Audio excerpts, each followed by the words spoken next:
Hello everyone, RPG Writer here. I just wanted to show you the Cortex role-playing system.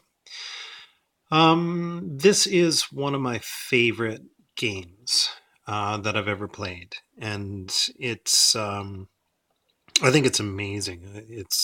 I think it's one of the best games out there, to be honest with you. So essentially, the Cortex system started off way back when.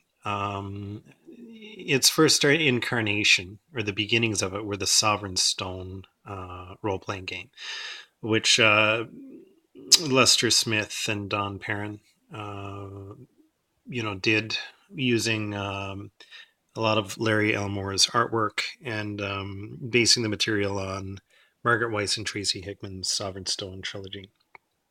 After that, Margaret Weiss Productions put out games like Serenity, Demon Hunters, um, Supernatural, Battlestar Galactica, that also use this system.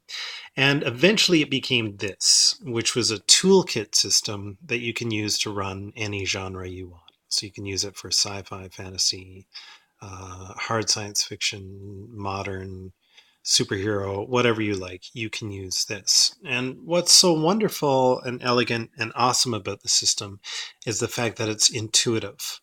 So, a lot of games that you play, you have a really cool rule set, or you don't have a cool rule set. You've got game mechanics that are cool, but they're not intuitive. They're very divorced from the actual story of the game.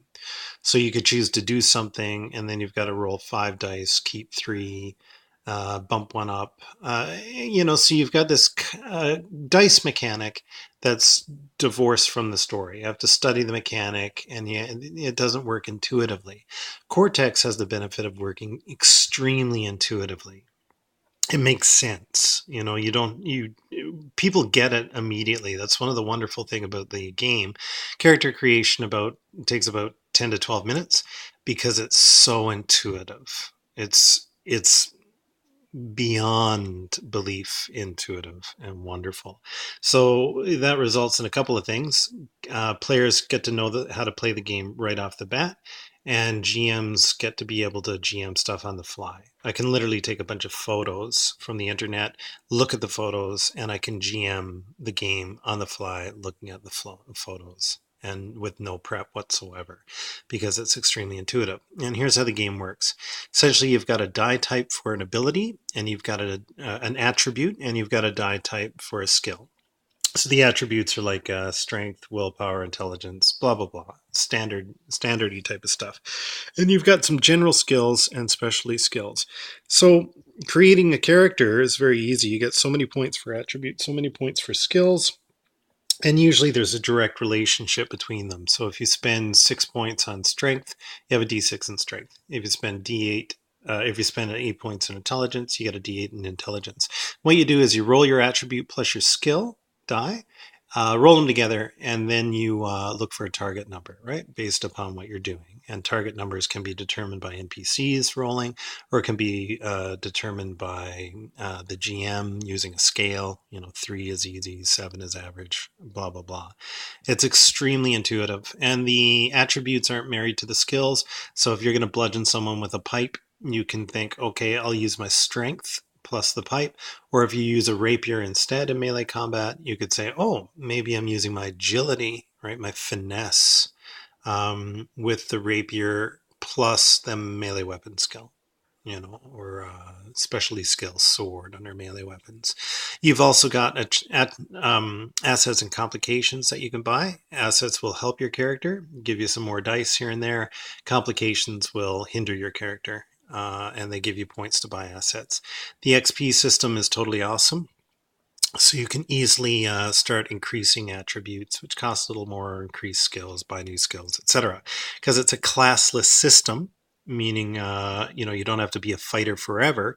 You can make yourself Conan the Barbarian very easily. You could be a barbarian-y guy who has lots of fighting skill, who can climb walls and probably hide in shadows and pick locks. right? It's very easy because you buy what you want. You know, within the genre, within the boundaries set by the GM, depending on what genre you're doing. You also have plot points, which you can earn throughout the session. They can be used to tweak the story a little bit. Like, oh, I spend one plot point. I didn't have a flashlight on my character sheet, but oh, I can spend a plot point saying, you know, something in the trunk of my car. You know, there's usually a flashlight there. And also, you can spend plot points to get extra dice to some of your rolls. The system is nifty. The system is awesome. This is the universal system right here.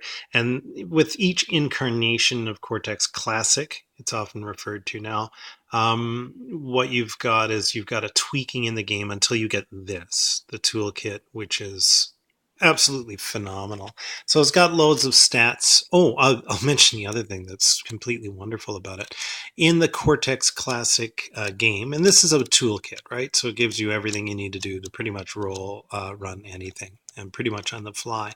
One of the things I absolutely adore about the Cortex system is the fact that the vehicle rules operate the same as the character. So you don't have a new system for vehicles. You use the exact same system you used for the characters.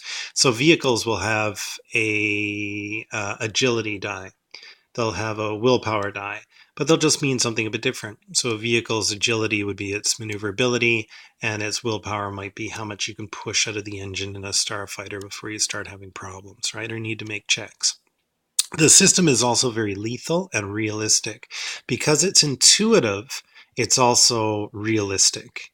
So there's a saying in Cortex Classic that no matter what level you get to, a shotgun in the head is still a shotgun in the head. And that's very true with this game.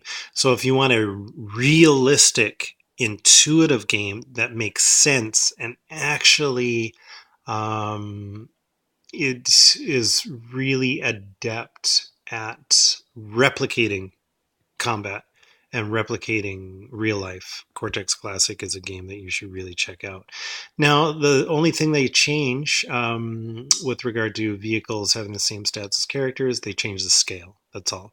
So, in other words, if you hit something with your shotgun and you walk up and you decide to hit a starship, or let's say an APC, armored personnel carrier. You walk up and you hit it. It's got some armor points that are going to reduce the damage, and also the scale is different. So if you do 10 points of damage with your shotgun, it's only going to be 1 point to the APC because the scale is 1/10. And then you get up to massive type things like battleships and starships, but it's 1/100th scale. So the cool thing is, once the guy in the APC notices what you're doing, and he targets you with whatever cannon, if he does 6 points of damage, it's going to be 60 to you. And if you get shot with a battleship, it's going to be 600. So the game is extremely nifty. It's extremely intuitive. It's extremely fluid. You can run anything on the fly absolutely easily. So if you want a game that's totally awesome, pick up Cortex Classic. I've got this green one here. This is actually the one that was, I actually got this from Jamie Chambers himself. And it's the one they actually used. They sat around at the table when they were designing the game and edited together. So I feel really cool that I own that.